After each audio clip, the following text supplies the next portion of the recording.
Hello and welcome. I'm Geeta Mohan and you're watching India Today Global. Now, Nepal remains under strict nationwide curfew after violent Gen Z protests took over what looks like a real change in Nepal.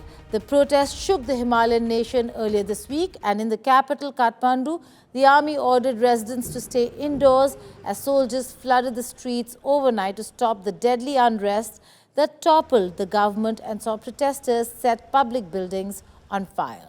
While some Gen Z representatives met with President Ramchandra Paudel and Army Chief Ashok Raj Sigdal at the army headquarters to find a solution to the deepening political crisis, several activists backed former Chief Justice of Nepal Sushila Karki as the next interim Prime Minister.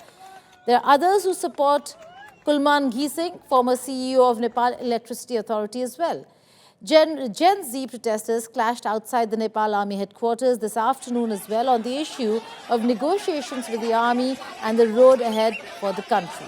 The protesters brawled among themselves in the middle of the road. Meanwhile, their health ministry confirmed that at least 34 people have died during the unrest. Now, even though the violence has slowed, social media remains a driving force. Gen Z is using platforms like Discord to vote for Nepal's next leadership or get a sense of what's really happening and what the people want. Yes, you heard that right. An interim leader is being chosen through an online poll. Imagine handing over the responsibility of rebuilding a shattered nation without a Supreme Court, without a parliament, without civic institutions, and with criminals roaming free after jailbreaks to someone picked by an internet poll. But that's not the whole story. To discuss the whole story, I'm being joined on this broadcast by a social activist who was one of the early voices that ultimately led to the September 8th protests, Shashwat Lamichhane, as also my colleague Amit Bharadwaj joins me from Kathmandu, who's been reporting from the ground. Shashwat, coming to you first, this is really what it looks like, or is there more to it? An online poll to decide who the next leader of Nepal is really going to be? Yes, well, I would highly like to stress that that is not a formal poll. That is just a way for us to measure what the public thinks and represent that in the army discussion. So that is absolutely not a formal poll, and that should not be exaggerated to say that it is a decision-making which represents all the Nepalese people. Okay. We will talk about the online poll, but let me just go across to Amit as well, Shashwat. Amit, is Sushila Karki the final choice for the head of the interim government? Geeta, I think we'll have to wait at least for 24 hours or maybe 48 hours or maybe more than that, because at this point in time it is really difficult to say as to whether Sushila Karki's name has been actually zeroed down and finalized by the army and the Gen Zs and other stakeholders who are part of the process of finding the pathway to form the interim government in Nepal. And why I'm saying that is because I spoke to sources who are really close to Sushila Karki, the former Chief Justice of the Nepal Supreme Court, and they told me that, so far neither the President nor the Gen Zs have formally extended an invitation to her to be the head of the interim government of Nepal. And they also told me that, look, it was the Gen Z generation protesters, activists who actually brought revolution in Nepal within span of a few days, and hence it is their call to extend that particular invitation or request Sushila Karki, so to say, to be head of the interim government. That has not happened so far, despite the fact that the online polling and online opinions have been already taken in support of Sushila Karki. The second most important person in that particular fray was Balen Shah, who is the mayor of Kathmandu, and he himself, had endorsed Sushila Karki's name yesterday night through a social media post. So this is a very interesting development that's happening according to the sources who are very close to Sushila Karki. In fact, I've been also told that the army is holding these talks for formation of the interim government, but in what capacity? Ideally, it should have happened by the president, or the Gen Zs should come on the front foot and take it forward as far as the communication with Sushila Karki is concerned. Right. Amit, you make a very important point about in what capacity is the army negotiating terms over here. Shashwat, you had clarified that the online poll was just to get a sense of who the majority want to see as their interim leader. Having said that, we saw the clashes outside. There is no consensus.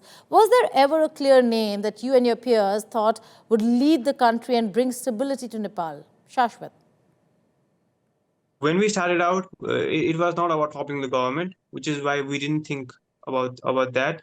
The person that we wanted to have was the mayor of Kathmandu Balen Shah, but he has strongly suggested that he's not interested, and he also encourages Sushila Karki, the former Chief Justice, which is why we are now rallying behind her to take lead and go forward.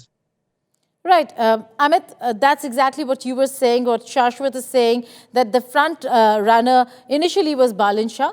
But coming back to the situation, because you've been reporting on it all through the day, how's the law and order situation right now, especially in Kathmandu where you are? Moreover, we've seen reports of jailbreaks that are happening in Nepal. So talk to us about the law and order situation. Well, as far as the law and order situation in Nepal is concerned, and to be very specific, in Kathmandu, I would say things are pretty much under control of army. Yes, we have seen certainly certain Gen Z groups, trying to raise slogans here and there, more so around Bhadrakali area where the army headquarters are located. But that is something that army also does not want to interfere into. Largely, you would see the armored vehicles doing round in the capital city of Nepal, and more so around the parliament, around the Singh Darbar, which is the Prime Minister's office, as well as the headquarters of several ministries of the Nepal government. What we have also seen a change in the past 24 hours is the return of the Nepal's armed police force, because they were the ones who were facing a lot of wrath when this crackdown on the Gen Z protest had happened, and they were clear-cut direct target of the angry Gen Z protesters on the day of revolution of September 9th here on the streets of Nepal. So they have also come back with the gears all around the Singh Darbar, all other important areas such as the Royal Palace. But certainly the army continues to remain on their toes, because they've got three responsibilities at this point in time. Number one, maintaining the law and order situation. Number two, maintaining the security of the state of Nepal. And number three, more importantly, ensuring that all stakeholders, be it the Gen Zs or somebody from the monarchy, because that is why Durga Prasai was also called in for the talks. Everybody is satisfied and everyone feels that they were heard before this process of forming of the interim government is completed and a final proposal is sent to the president to take it forward constitutionally. So they have these three key responsibilities, but another major challenge that they are facing right now is the instances of jailbreaks which are being reported from several pockets of Nepal. So first it started from Kathmandu itself, where you had one of the jailbreak attempts done by the Gen Z protesters, angry protesters itself, in order to get out one of the political leaders from the Kathmandu Valley jail, one of the very prime jails of Kathmandu, which led to a situation where the other prisoners also managed to flee from the jail. Right. Shashwat, now we know that Balen Shah is out. What about other popular names that were doing the rounds, such as Rabila Michane or Kulman Ghising? Do they have support? Yes, Ghising was the director of Nepal Electricity Authority, the managing director. So both of them were so Rabila Michane, first of all, we do not endorse him as someone who should represent, because he was in prison and there still should be some judicial hearings on how he got out and all the fiasco over there. Kulman Gising, on the other hand, he has suggested that Sushila Karki, he has also endorsed her, which is why since everybody we compiled that we thought was capable of leading the government, since almost everybody endorsed Sushila Karki, we went with her, and we want to go with her if no further problems arise, and that is what we are pushing to the army as well, whilst we negotiate the formation of the interim government. Okay. It's a wait and watch for now. Uncertain times for now, but we just hope that normalcy and certainty returns to the state of Nepal. Shashwat Lamechani, Amit Bharadwaj, thank you so much for joining me from Kathmandu. Now, Prime Minister Benjamin Netanyahu pushed back against mounting international criticism over Israel's strike against Hamas leaders in Qatar and compared the operation to US actions in the wake of the 9/11 terror attacks of 2001, despite the strike failing to kill any of its intended targets. Here's the report. A day after Israeli military launched an attack in a residential area in Doha, claiming it was being used by Hamas militant, Prime Minister Benjamin Netanyahu issued a fresh warning to Qatar, demanding Qatar to either expel Hamas or face consequences. We went after the terrorist masterminds who committed the October 7th massacre. And we did so in Qatar, which gives safe haven. It harbors terrorists. It finances Hamas. It gives its terrorist chieftains sumptuous villas. It gives them everything. Netanyahu further accused Qatar of providing safe haven, financial support and luxury accommodations to Hamas leaders. And I say to Qatar and all nations who harbor terrorists, you either expel them or you bring them to justice. Because if you don't, we will. Netanyahu's remarks drew sharp criticism from Doha. Qatar's foreign ministry condemned the comments as explicit threats of future violations of state sovereignty and called them a shameful attempt to justify Israel's cowardly attack on the Qatari capital. The Israeli military attack killed 6 people in Doha on September 9, drawing global condemnation. The Qatari Prime Minister, in a recent interview, sharply condemned Israel's attack and said that the attack destroyed any remaining hope for Israeli hostages' safe return. US President Donald Trump also distanced himself from Israel's operation, expressing deep disappointment in Netanyahu. I'm never surprised by anything, especially when it comes to the Middle East. I was very unhappy about it, very unhappy about every aspect, and we got to get the hostages back. But I was very unhappy about the way that went down. Despite widespread condemnation, Israel has doubled down on its stance, warning Hamas that Gaza will face devastation if it does not agree to Israel's conditions for ending the war. The key demands are the release of all hostages and the disarmament of Hamas. Qatar, along with Egypt and the United States, has been mediating between Israel and Hamas to negotiate a ceasefire, but talks have remained stalled for months. With Neha Kumari, Bureau Report, India Today. Charlie Kirk, a right-wing activist and one of US President Donald Trump's closest allies, who played an important role in the 2024 presidential election, was gunned down in front of a live audience. The assassination was caught on camera, and it's reigniting widespread questions about the rise of political violence or gun violence in the United States of America. Charlie Kirk, founder of Turning Point USA and a close ally of US President Donald Trump, was shot dead while addressing students at the Utah Valley University. His assassination marks the latest case of political violence in the United States, reigniting concerns and debate around gun laws and mass shootings. President Trump reacted to Kirk's tragic death, calling him a true patriot and vowing to hunt down everyone responsible for the killing. Charlie was a giant of his generation, a champion of liberty, and an inspiration to millions and millions of people.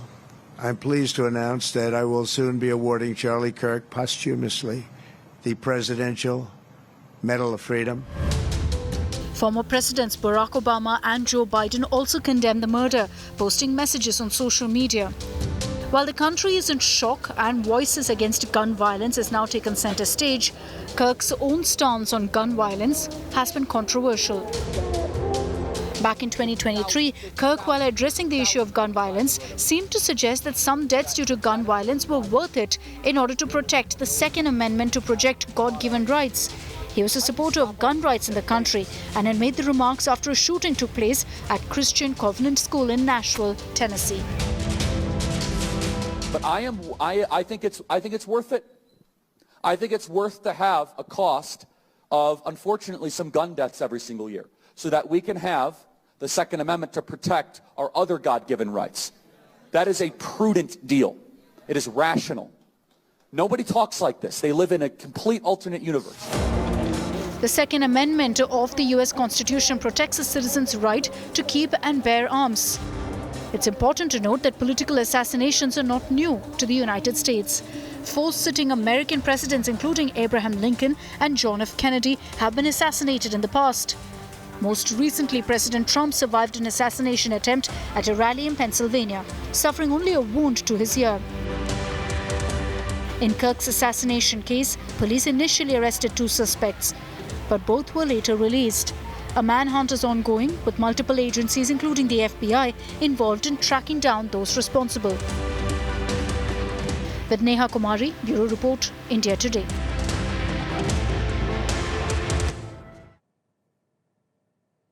On Statecraft today, I discuss my take on this chaotic world where Donald Trump, as the President of the United States of America, is trying to impress upon the world that America still is a superpower. But is it?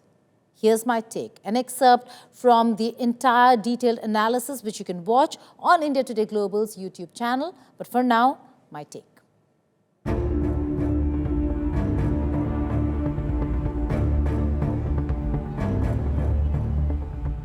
Once upon a time, the mere whisper of American displeasure could topple governments, redraw borders, or halt tanks on a dime. Washington wrote the trade rules through the WTO, stared down Moscow in the Cuban Missile Crisis, bombed Libya into submission, invaded Iraq at will, and treated the world as its playground. Now, in 2025, Donald Trump stands at a podium calling this a new golden age, boasting of the hottest country anywhere in the world. And now we have the hottest country anywhere in the world. It's not even close. We have the hottest country in the world. And it's an honor to use that, if you call it power or respect or whatever it is, to settle wars. Yet, the applause sounds faint. Ceasefires he claims to broker were never his. Allies eye alternatives. Enemies shrug off sanctions. Even friends, if there are any, doubt his word. America still has bases everywhere, but power everywhere? That's a different question. Is this the moment the self-styled superpower discovers nobody's really listening? Hello and welcome. You're watching Statecraft with me, Geeta Mohan.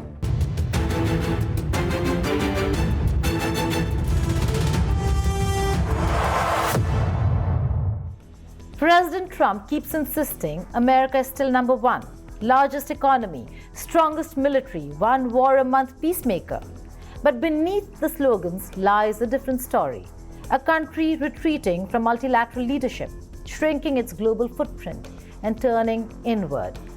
Obama's cautious recalibration, Trump's transactional deals, and Biden's muddled commitments have unraveled decades of US foreign policy. Countries once obedient now hedge, build new coalitions, and search for American alternatives. When Russia was thrown out of the G8 over Crimea, Washington expected the world to follow. It didn't. If America can't rally allies on Russia, Israel, or Ukraine, how much power does it really have left? There really was a time when America could credibly call itself the unchallenged superpower. The Cuban Missile Crisis, Washington imposing a naval blockade on Soviet missiles in Cuba, was not only a showdown but a global stage where US deterrence and alliance credibility seemed absolute. Libya in 2011, Iraq in 2003, even the creation of the WTO in 1995, all projected an image of a country able to set rules and enforce them. But those moments are now museum pieces. They remind the world not of enduring omnipotence, but of how far the shine has faded. The US still spends more on its military than anyone else, yet its ability to dictate outcomes is slipping away. Trump's current rhetoric tries to freeze-frame that earlier era. He points to expanding military budgets, strong borders, and aggressive tariffs as proof of renewed supremacy. He calls the US the hottest country anywhere, yet actions undercut slogans. He's withdrawn from international agreements, sidelined NATO consultations, and moved toward bilateral deals that leave allies guessing. The annexation of Crimea by Russia in 2014 marked a turning point. The US and its allies expelled Russia from the G8, making it G7 today, expecting Moscow to be humbled and isolated. Instead, Russia brushed off the snub, doubled down in the G20, and deepened ties with China. The WTO moment is gone. What remains is a president claiming peace plans the world doesn't credit and a country projecting security without consent. So the real question for 2025 is not whether America is still powerful. It is. The question is whether power without listeners can still be called superpower status at all. America once wrote the rules. Now it negotiates exceptions. It once toppled governments with a nod. Now it tweets ceasefires nobody confirms. It once expelled Russia from the G8 expecting compliance. Now Russia, China, India and others build parallel structures. It once claimed the moral high ground. Now allies recognize Palestine while Washington stands almost alone with Israel. Trump calls this the golden age. History may call it something else entirely. A last loud echo of a superpower discovering its voice no longer carries. Thank you for watching Statecraft. That's all in this edition of India Today Global. But before I go, people across the world are paying tributes to those who lost their lives in the horrific 9/11 attacks. Multiple events are taking place across the country in the United States of America to mark the 24th anniversary of the tragedy that shook the world. Leaving you with these images. Goodbye and take care.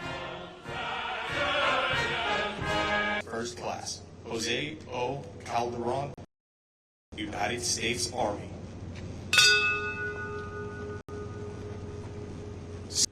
Sergeant, First Class, John J. Chada, United States Army, retired. Give me hope. The life, example, and even death of Christ's follower.